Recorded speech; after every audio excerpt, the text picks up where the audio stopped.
Today we had our 367th ordinary session of the Zanu PF politburo. This is our first meeting of the year, 2023. A very, very pregnant year because this is the year of the harmonized elections.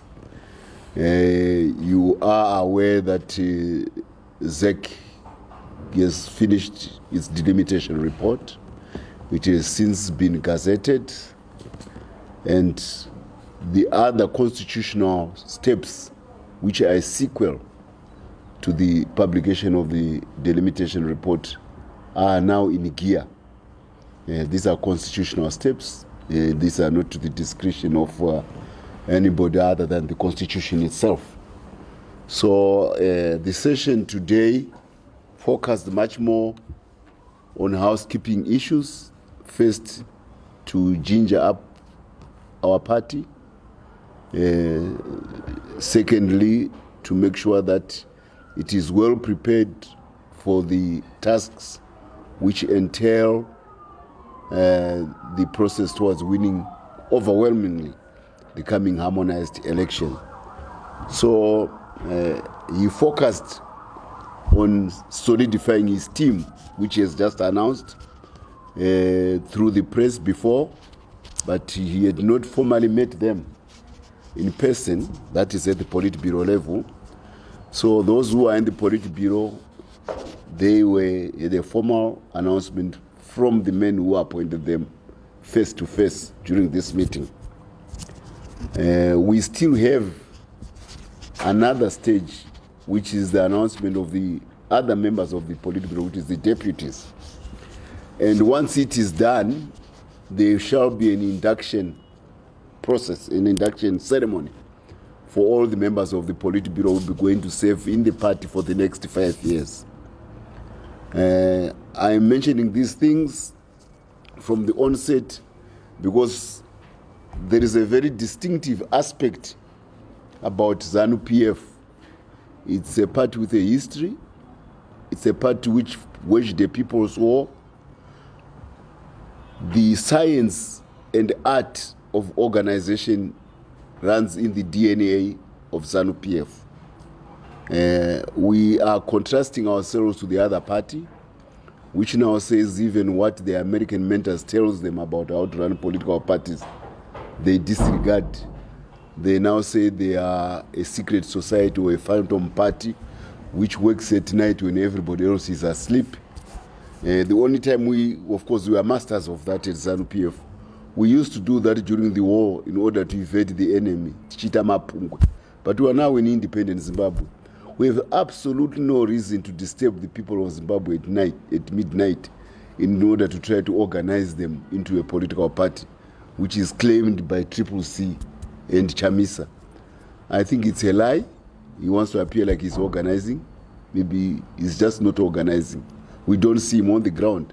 But definitely, we will not as a party disturb the repose of Zimbabweans during the God-given hours of rest in order to try to organize them as if we are fighting in a war. We won't do that. So the team which the president announced today is a few additions beyond those whom you know who were announced in the press. We have Comrade Alice Dube, who has been announced as a member of the politburo. She's from Matabeleland North. Yes. We now have an executive secretary of the president's office called Comrade Joram Gumbo. You know him, he's also the Minister of Police Coordination. He is the one who is compiling all the projects which are going on all over the country. I was mentioning the other day that our president may soon start having ulcers between his forefinger and the third finger because of the scissors. He's everywhere cutting ribbons for new projects in the country. The man who is compiling those projects, which will be the basis of our campaign up to cell and district level, top down and bottom up, will be Comrade Joram Gumbo. So he's an important machinery of the politburo, much more on the administrative side. He actually now has the administrative team in terms of planning and coordination within the politburo, and is an interface between the politburo and the government, because he's responsible for policy coordination. It is important that people are given a full brief of bridges which are being built in the area, schools which are being built in their area, dams which are being built in their area, roads which are being repaired, Fumvuza which is being distributed, clinics, all these things which are happening in various areas. They need to be, they form the basis of the performance of Zanu PF vis-a-vis its mandate to the people of Zimbabwe. That's why we have now this important office as an executive official of the politburo, Comrade Joram Gumbo. There's also a new institution I alluded to, but now it has been formalized. It didn't meet today, but it is chaired by Comrade Sekramai, and it is the Council of Elders.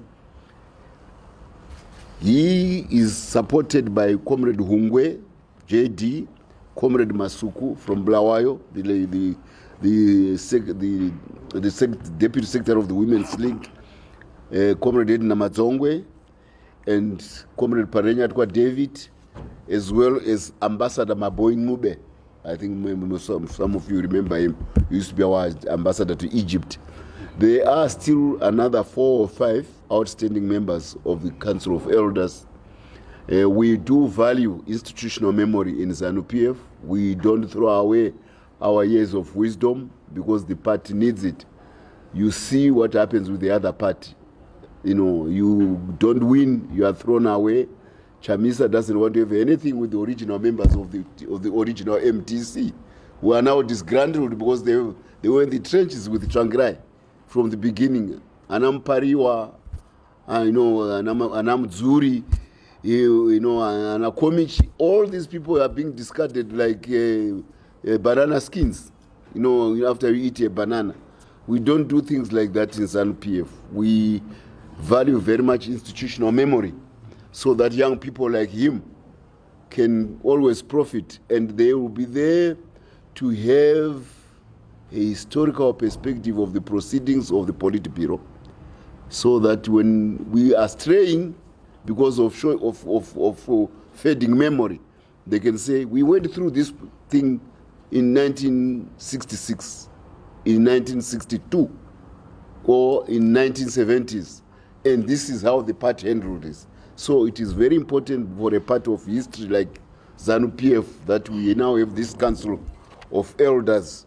Yes, and Comrade Sekramai will have the privilege and honor of sitting in the politburo, so that he becomes the link between the Council of Elders and the politburo.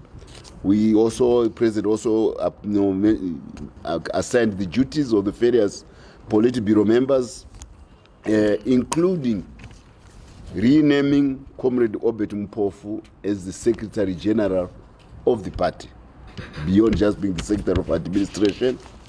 This is a matter of history.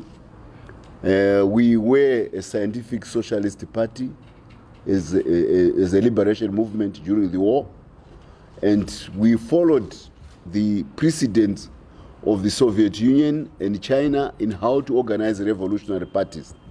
And the position of the Secretary General of the party was quite key. It has since been kept by our sister liberation movements, especially those whom we call the authentic six of the liberation struggle, which is Zanu PF, ZAPU in Zanu, Frelimo, MPLA of Mozambique, Chama Pinduzi. No, not Chama Pinduzi was not authentic six.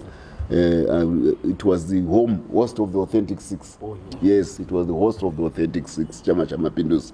So the authentic six were Zanu PF through ZAPU, Frelimo, the PAIGC of Guinea-Bissau of the late revolutionary icon Amilcar Cabral, MPLA Plan from Namibia, and ANC of South Africa. So, and then our host at that particular time was Chama Pinduzi in Tanzania. So, we retained that position of Secretary General of the party, with all the other 5 liberation movement parties, including the 6th one, Chama Pindus, which was our host. So for uniformity of purpose, we are going back to that historical tradition of saying Comrade Mpofu, who was formerly our administrative secretary, is now designated as Secretary General of Zanu PF. And the Comrade Chinamasa, who is the Secretary of Finance, is now designated as the Treasurer General. So it makes the nomenclature, when we go to meetings with the other liberation movements, standard. We go back to our roots. This is historical. It's not a change in content, but it's a positive recognition of conformity together with our sister liberation movements. Because I always say, unlike many other regional organizations, SADC has got a soul, and the soul comes from having been in the trenches together during the liberation struggle. So Southern Africa, beyond being like ASEAN or NAFTA or EU or East African Community or ASEAN, we have this aspect of a political soul, because we're all in the trenches against settler colonialism, minority rule, apartheid, and racism. So these are the bonds, and we are recognizing that tradition. So this is that's why, we want you to understand we are not anyway changing our ideological stats. Associated with it is the recognition of Botswana Democratic Party. Somehow they have not been seen as part of the former liberation movements, but it is common cause that whether it be the ANC, whether it be ZANU, whether it be PLAN, SWAPO, whether it be ZAPU, or even at times Frelimo, we all went through Botswana on our way to Tanzania and Zambia for training.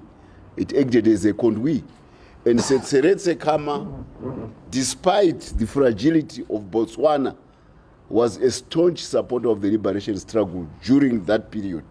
So the historical role which Botswana discharged towards our liberation needs the recognition. Yes, we have Chama Pindus, which was our host. We have Zambia, which was also our host and training center.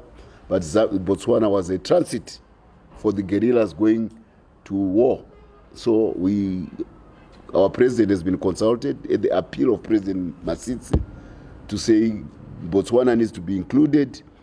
And I'm happy to say the president says he is finding favor with his colleagues. He has already got the favor of President Ramaphosa, and he has already found the favor of President Nyusi to having Botswana be formally inducted in the former liberation movements.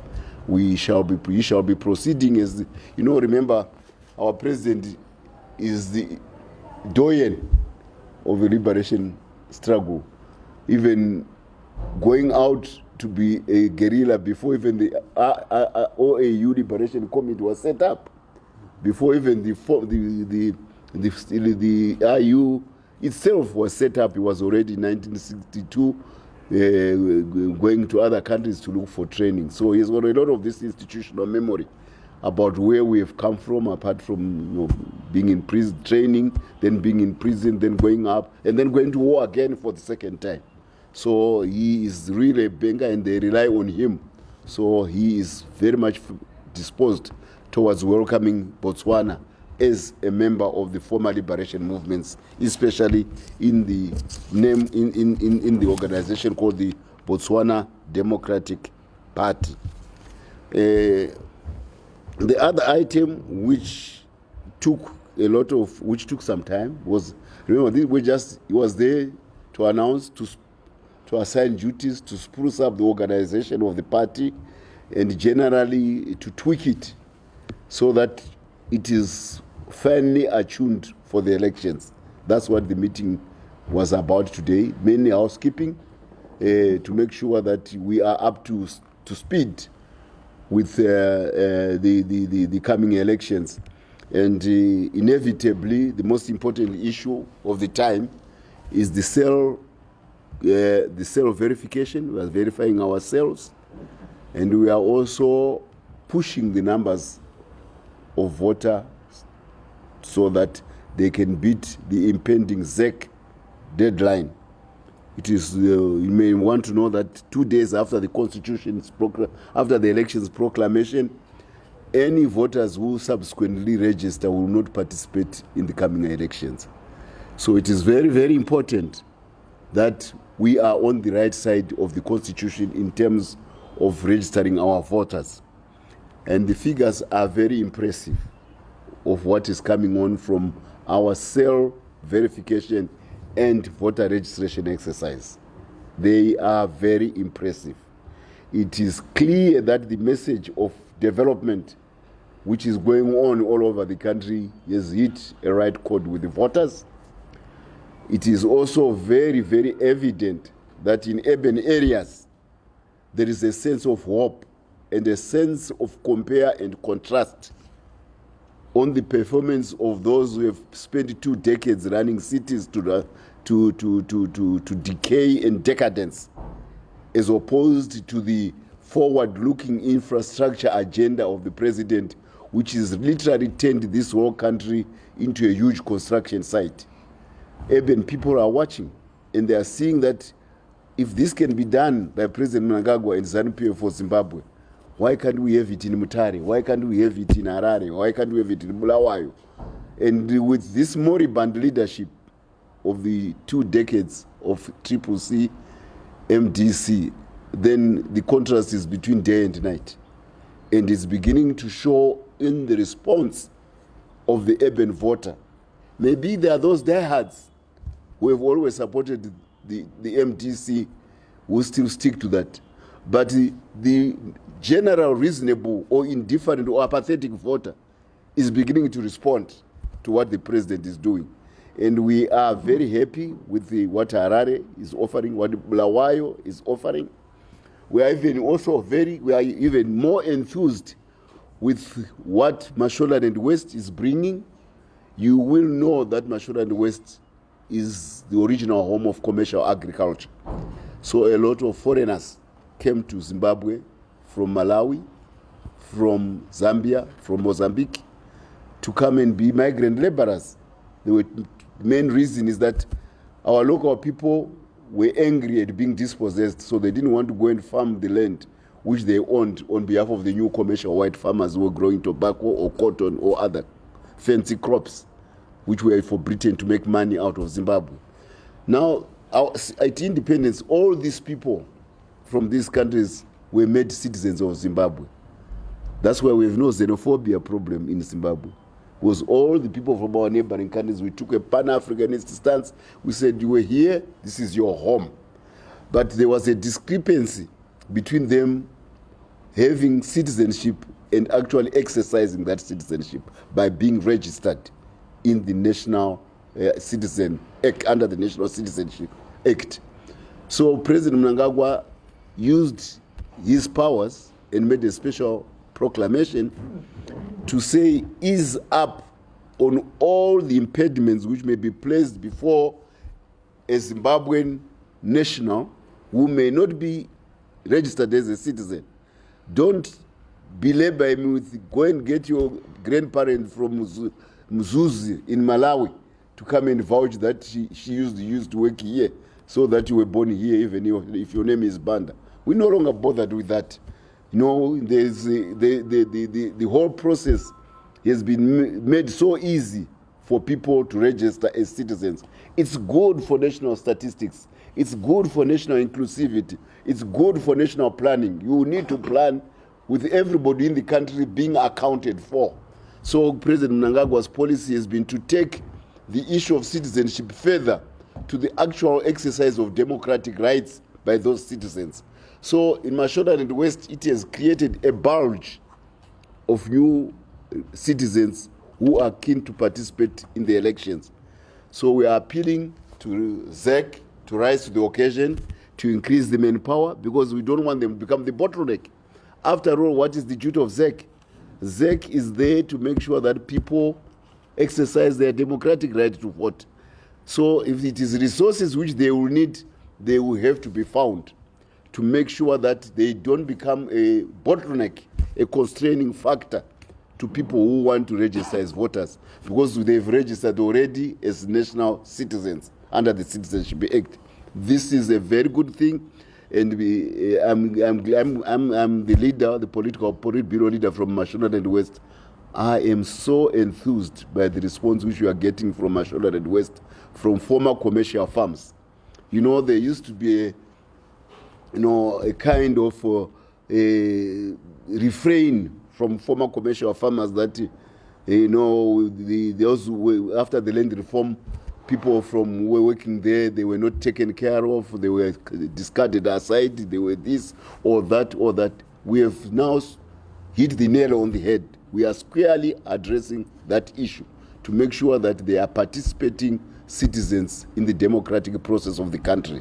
That, I always, when we were going to school, in mission schools at my age, you would hardly hear a name of a Banda or a Piri in secondary school.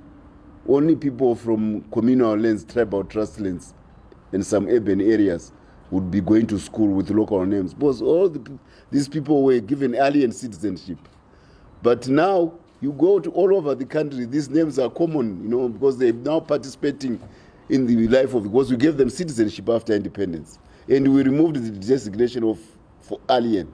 We even removed the designation of something called a colored, which was always a bane for the colors, because they go to the bank, they were redlined for loans for some other prejudice by a banker because they had a designation on their national card.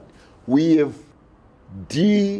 removed any designation of historical identity which can denote any sign of discrimination as a party. This is what President Mnangagwa has done.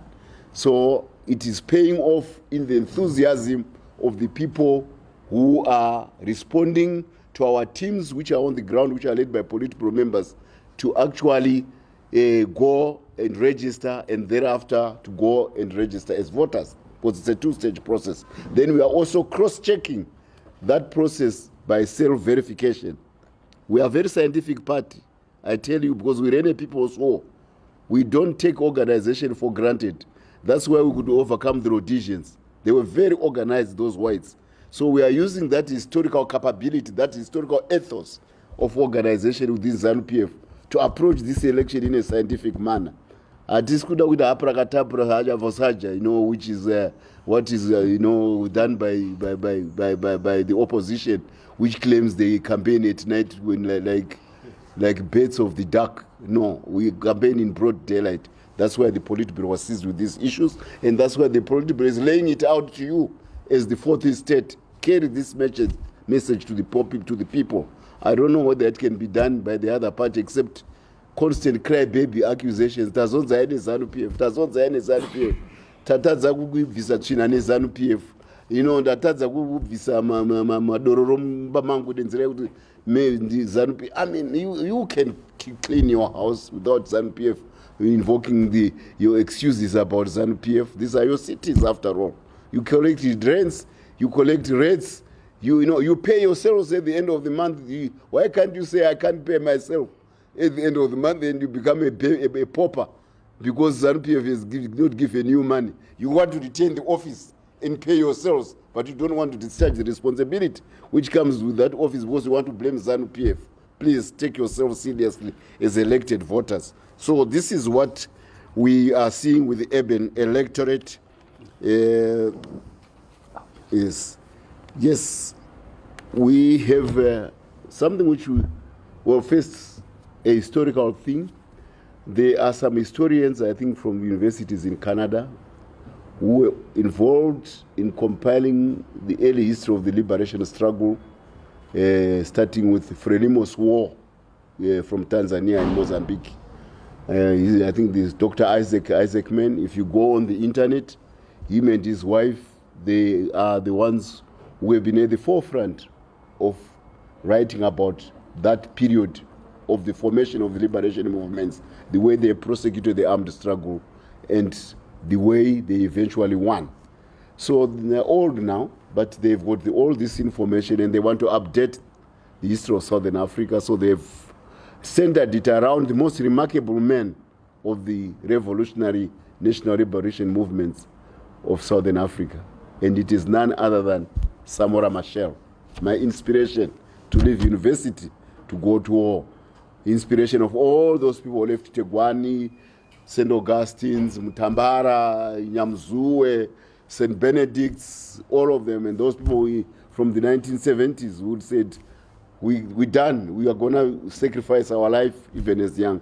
It was Samora Machel. So they are updating and compiling, they are compiling and updating a biography of Samora Machel.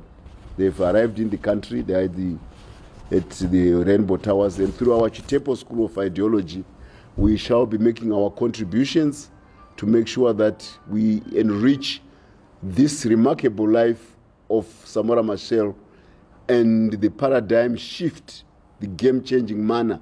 He changed the psychology of Southern Africa and literally lifted the lid to let the genie out of the bottle. That's Samora Machel. So we see it as a serious project. We shall be participating fully, and we have also requested our president, who happens to be one of the longest surviving national liberation pioneers, to also contribute, because he met Chisano when they were going to train together in China back then, after he had been to Egypt where he tried to train. So and also our vice president, and the way they dealt with Frelimo as we were fighting the war in the 1970s. At times President Samora Machel would send his army inside the country to verify that the reports which we were sending to Mozambique about winning the war were true. So he seconded his army to come and verify what was going on. So this is that's why we have our High Command General Chwenga and others. We want them to contribute. And Comrade Simbambe Ngegwi, whom actually hosted the late Chairman Herbert Chitepo in Australia back in 1966 on his first trip to Australia, when he was setting up Zanu forces as a National Liberation Army. So he will be spearheading that process, because he also has got a lot of institutional memory. So it's a project which we take seriously to heart, and we think that it will put Samora Machel in his right pedestal, notwithstanding the fact that they had to punish, to kill him out of malice, out of trying to destroy the spirit, to say, even if you think he's your icon, we will make sure that he dies in a car, in a plane accident. This is the vindictiveness. But who are the heroes? Those who killed him, the Botas and everybody has forgotten them. But Samora Machel, his name lives forever. So we are happy with that process which is going on, and we support very much what Dr. Isaac Bell is doing. We also have one particular thing.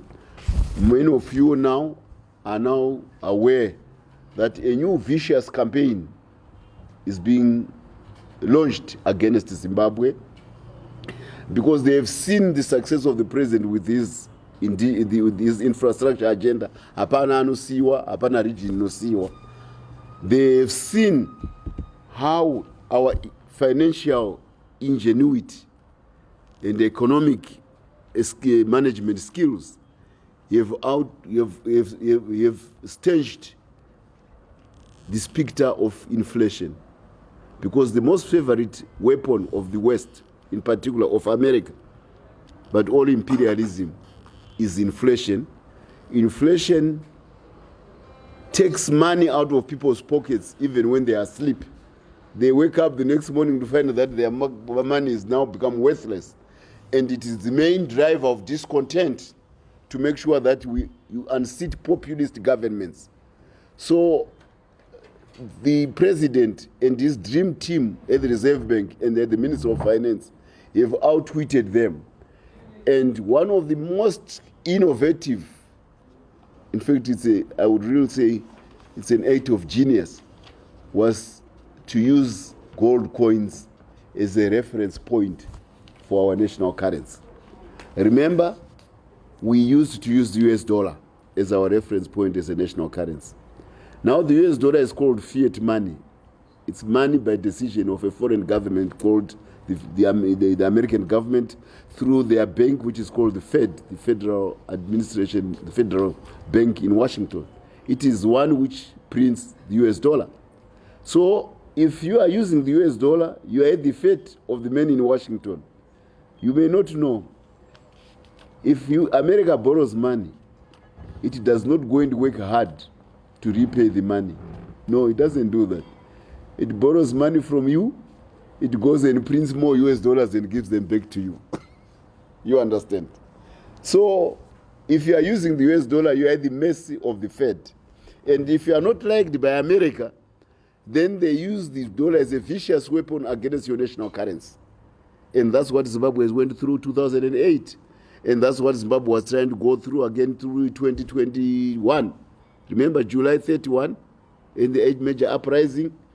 It was premised upon a hyperinflational depreciation of the Zimbabwe dollar, which would haunt the people to say, we are going back to 2008. Then it would drive people out of the locations into the street because you have just made them bankrupt. That was the intention.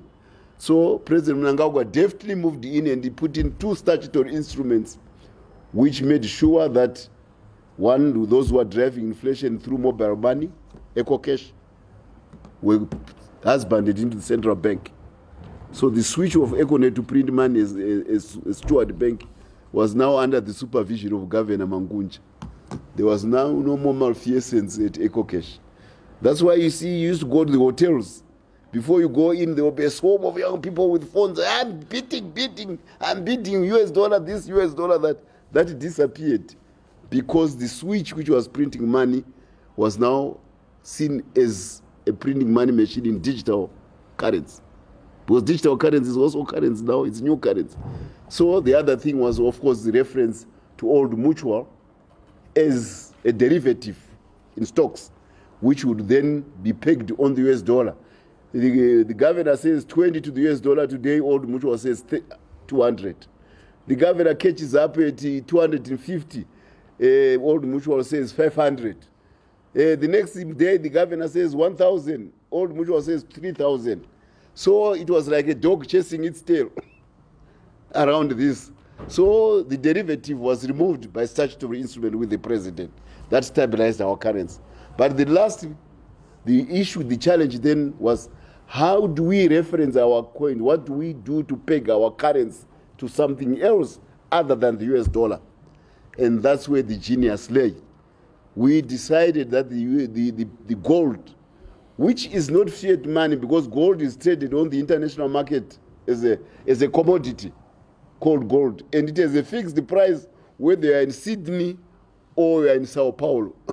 So by having the Musowa Tunya become the reference point, we put a big flag on Mount Nyangani above all other high points in Zimbabwe for somebody to wave that this is the reference point for the Zimbabwe currency. It is the price of gold today. That's why our currency has been saved. Now this move has incensed those who are predators of third world currencies. Chief among them, an old Hungarian Jewish billionaire called George Soros, who is incidentally the biggest sponsor of all the APVOs, NGOs in Zimbabwe. I think probably this time will be 3,000 of them in this country, under this Open Society Institute of Southern Africa. Also, they are the ones behind the World Crisis Coalition in Zimbabwe. You go and read, it's available on the internet. He goes all over the world saying he's the supra bank of the world. He did it with the Bank of England, collapsed, and that's where he learned his trick, and the pound collapsed. Then he tried to do it in Malaysia. Unfortunately, in 1998, the Chinese supplied Malaysia with the US dollars. He couldn't bet against the ringgit. Of late, he is shouting, having a slanging match with the Prime Minister Modi of India, because he's a nationalist, he's stabilized the Indian currency. So the same fight, making you understand, is the same fight which they are now trying to carry against Zimbabwe, because we have used the gold, which is the currency of ages, the currency which built Masvingo, Great Zimbabwe, the currency which built Kami, the current which built Danamombe, the currents which built Mount Fura ruins, all those 400 or 300, 400 great Zimbabwe cities, they were built on gold. So this is what they are attacking. So, you know, we now have up to 500,000 young men involved in the gold sector. 2 weeks ago, a gold center was being supported by the Reserve Bank. They are coming all over the major gold.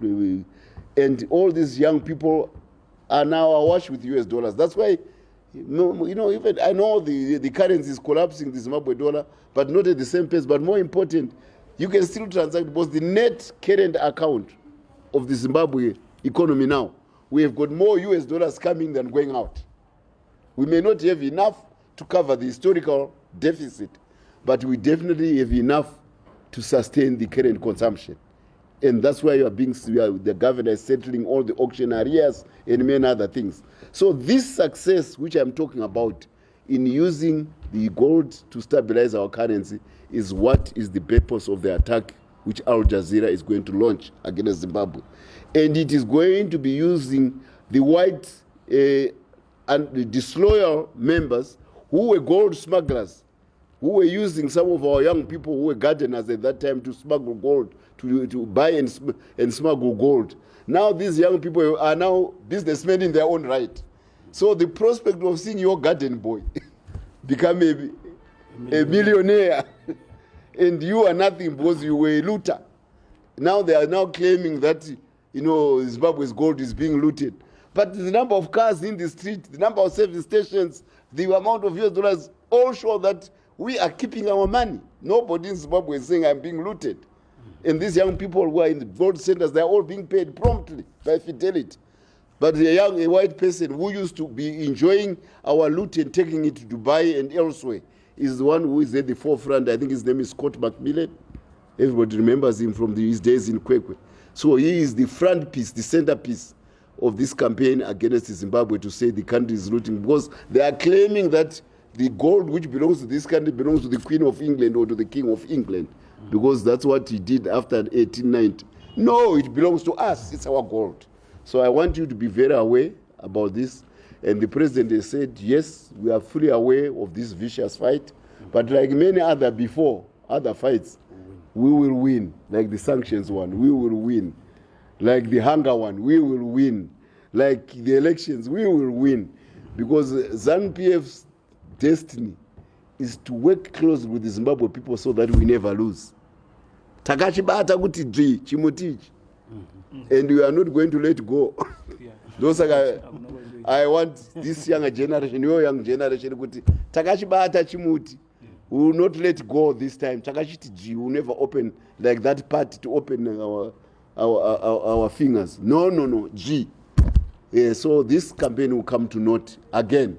And it will definitely not make us lose sleep, because the electorate of Zimbabwe, come harmonize the elections, will give us an emphatic victory, because already with the process which are going on by the party in the various provinces, districts and everywhere of registering the Zimbabwe voter, it's a beauty what is going on. Remember, last time I said, bullet to office, we could have achieved it in 1979. Our military had won. We have beaten Rhodesians hands down. Walls was taken to London by the British to come and salute General Tongogara. We never called Comrade Tongogara general. It is the British who did, because he had beaten their best general. So we were going to win bullet to office. But we said, no, let's have the validation of the X. We turned it to ballot to office. That's what Zanu PF is about. So we are going to the ballot to office as of tradition. We value our democracy. We don't want to be taught democracy by those who were against us in the past through PVOs and all these nonsensical bodies, because we know the price of democracy was death and pain and suffering. So on that good note, that gives us the general summary of what was going on today. You missed our president. He should have given his usual, but like I today, he was mainly tweaking and oiling his part machinery. It was an administrative meeting today. Yeah, so I can't divulge all the details of everything which went on, but I can assure it was a very fruitful meeting with a lot of enthusiastic response from people who are seeing what is going on the ground as we do cell verification and voter registration. On that note, I just want to thank you.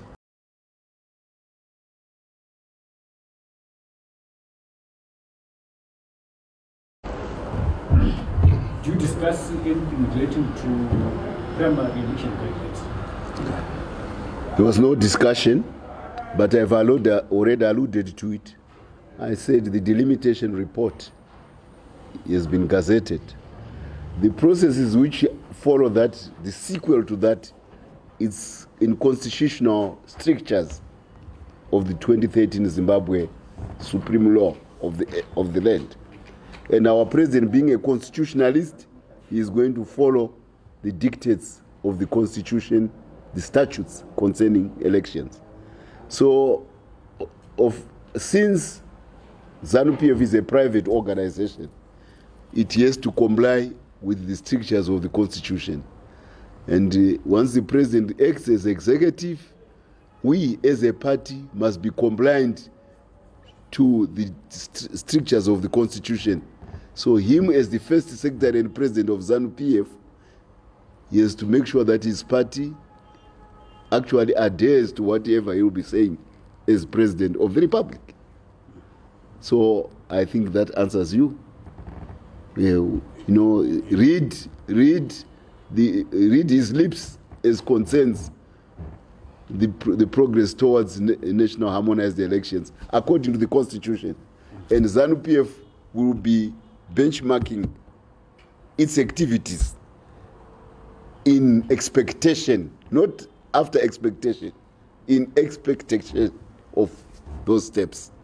So we will be prepared for the primary elections in due course, and an announcement shall be made, because the election, the constitution lays out bare the steps which the president has to take in order to go to the national harmonized elections. Yes. Ambassador, you spoke about the latest attack on the government. You cited the document that is coming. Yeah. And you gave reasons, the reasons that you believe are behind this latest attack. But my question is, what do you read into the timing of the release of this latest You see, last time I cited my experience as a young man, very young. During the night, my grandmother would say, "Endaono atina south, endaono piwa south kumba kwa mining, maybe 50, 100 meters away." And as a young man, times was stories the shumba. So a bush which is in between during the night would appear like ishumba. Then I would run so much to that because because I was afraid. It's fear. There is a psychosis of fear going on among those who support the Triple C. The detractors. This party is not on the ground. It is claiming to be campaigning midnight when everybody else is asleep. This party says we don't have meetings like our politburo meeting. There is a conspiracy between Chamisa and Mahere with Ostalos eavesdropping. And then it is said these are the decisions of the party. You understand? This party has no policy. This party has no organization. But even very telling, and we observed it too, we highlighted that point in the politburo today. In the history of this country, there are two major poles of institutional organization. The first is whites who used to run this country. They ran a tight ship. They were very few, at most 350,000. But they spread terror for 90 years on about 600 to 700 million blacks. And we were cowering under them, until the 1970s. Then we had to start organizing on our part until we reached a critical mass where thousands of people heeded Samora Machel's success in Mozambique and crossed to Mozambique to fight. And to do that, we had to organize in order to overcome the whites. So these are the two, the former war veterans and the whites.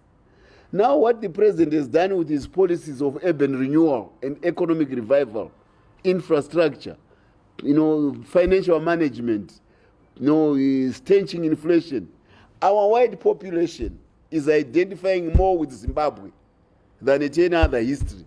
They are no longer being driven by terror or fear of black rule, because they say black rule is ruinous. Our white population is identifying with the success of the president. So by identifying with the success of the president, they either become indifferent or they don't want to listen to what the FDC is saying or the CCC. So without the organizational backbone of whites, that party is nothing. So the whites in this country, they are not supporting CCC anymore. So the organization of that party is, so those detractors from outside, the George Soros and everyone, are realizing that Zanu PF is going to roam to victory in the most dramatic of manner. And when you begin to see a superpower like the United States coming to this meeting with Christopher Mutsvangwa at Zanu PF headquarters at the position of the ambassador, and maybe you are aware that a top diplomat from America is in the country today. You may be aware. His name is Robert Scott. You may be aware. And he's coming to see Zanu PF. And they've made a declaration that they are no longer aligned to any particular party. Whoever wins, a winner, a loser, a loser.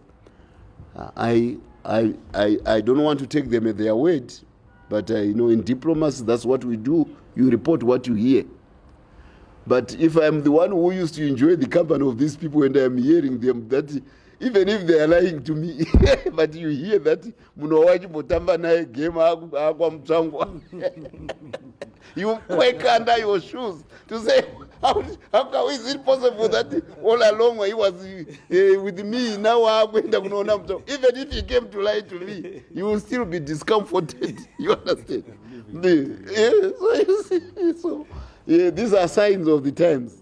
These are very much signs of the times. So this is the reason why the onslaught is taking another dimension. They did it with our diamonds before, remember? We went through the same process about the dirty diamonds, Kimberley process, this and that. Guess who is chairing Kimberley process this year? Zimbabwe. Yours and only Zimbabwe. So we've come full circle with diamonds. This is another one which is hitting gold, because these are the major precious metals which drive international currents. We have won the diamond one. We are going to win the gold one again, no matter what they say at Al Jazeera. We will win it. Because it won't remove the fact that young people come to Kumaka, Gwanda, Pigstone, Chakari. It won't remove the fact that young people are digging gold and making money out of it. And changing their lives, building houses, solar panels in rural areas. This is what young people are doing today. That we are having young billionaires coming from Norway. Kana kupati takuwaona isu madhara takutoona paine tifana tokapfeka tonge chidriver Mercedes Benz tichiuya kumusangano. Vari kumhanya zvakazimba kubaba. So, of course, I may feel unsettled, but at the same time I feel heartily assured that our policies are succeeding to make people rich, because that's what we wanted to fight when we went to fight. Kana vana vakaita mari vezera renyiri tototenda kuti vadzimu vari kuzadzisa zvakarirwa kuhondo. So we are happy with young people becoming rich. So these are the things which have thrown the detractors in a psychosis of fear, particularly those who in international finance were responsible for the hedge fund which had betted against Zimbabwe succeeding by removing Zanu PF from power, regime change. It means the death of the philosophy and practice of regime change. And since some people were yesterday kudira jecha, akuchina jecha racho. Ratorwa rese ravaka road yekuenda kumasvingo. Ana mashamisa rekudira richawanikwa because the antodira jecha. Apana jecha rekudira apa. Raenda rese kunovaka madhamu. tapedza masports, if I can put it. President watora chimuti cherelay vakwira nacho vaenda kumberi, hapana kana ari kuteera kumashure, ihuruva chete. Akareva Thomas Mavumbo rimwe gore akati zvikanzi number 1 kuimba ndiani muZimbabwe, zvikanzi ndini, zvikanzi anokuteera ndiani, zvikanzi hapana apa, asi panumber 10 ndo panekazowa nowangu pamuchi. Pakati pesa hapana ari papa. I'm happy. I'm in a good mood.